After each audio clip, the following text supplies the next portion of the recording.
అదృశ్యంతి ఎవరు? దుందుభి మాయావిని ఎవరు సంహరించిరి? వాలి దుందుభి మాయావిని సంహరించెను. శక్తి ఎవరి కుమారుడు?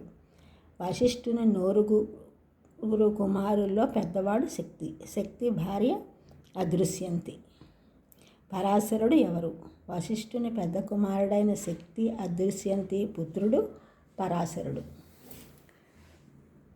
స్వయంప్రభ ఎవరి పుత్రిక? మేరు సావర్ణి పుత్రిక తాపసి యోగి. దుందుభి మాయావి మండోదరి ఎవరి సంతానము? మయుడు హేమ అనే అప్సరస సంతానము. ఆంజనేయ స్వామిని సుగ్రీవుడు సీతమ్మను వెదకుటకై ఏ దిక్కునకు పంపెను? దక్షిణ దిక్కునకు పంపెను. యువరాజైన అంగదుని నాయకత్వంలో. మయుడు ఎవరు? మయుడు దానవుల శిల్పి.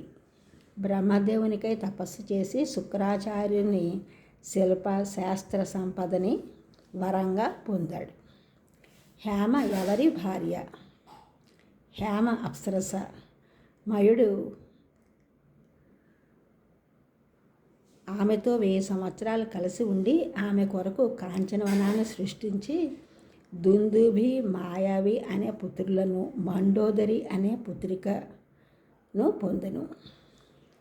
హేమను ఇంద్రుడు దేవలోకముకు రప్పించుటకై మయుని శిక్షించి ఆమెను తీసుకుని వెళ్ళిపోయాను.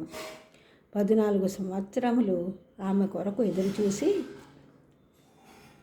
యుక్త వయసు వచ్చిన మండోదరిని రావణునికిచ్చి వివాహం చేశాను. మాయావి దుందుభి స్వతంత్రులై యుక్త వయసు రాగా వడలిపోయారు. ఈ ఛానల్ చూసిన వారందరూ కూడా సబ్స్క్రైబ్ చేయండి, షేర్ చేయండి, లైక్ చేయండి, కామెంట్ చేయండి. సబ్స్క్రైబ్ చేసిన వారందరూ కూడా కృతజ్ఞతలు. షేర్ చేసిన వారు, లైక్ చేసిన వారు, కామెంట్ చేసిన వారందరికీ కూడా ధన్యవాదములు.